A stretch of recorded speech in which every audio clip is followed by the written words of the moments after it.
Els gestos, actes reflexius. En petits gestos pugem cims, aprenem i som decisius. Gestos, com la marató del 2005. 6.890.426 euros recaptats.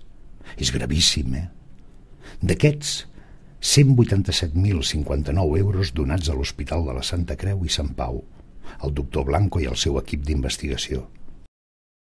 Volien descobrir els gens causants de l'acumulació d'aminoàcids perjudicials pel cervell. L'objectiu? Prevenir malalties cerebrals com l'ictus i l'Alzheimer.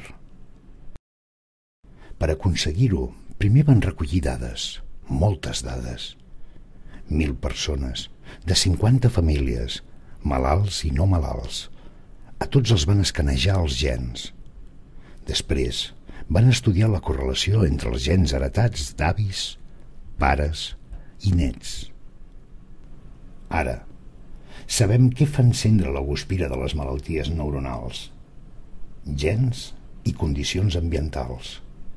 És a dir, qui som, d'on venim i què fem. Han trobat variables influents, els avantpassats, l'edat, el sexe, el tabaquisme, la menopausa, la corpulència i talla, i també el sedentarisme. Demà, el punt de mira dels investigadors es centrarà en les parts dels cromosomes ja analitzats.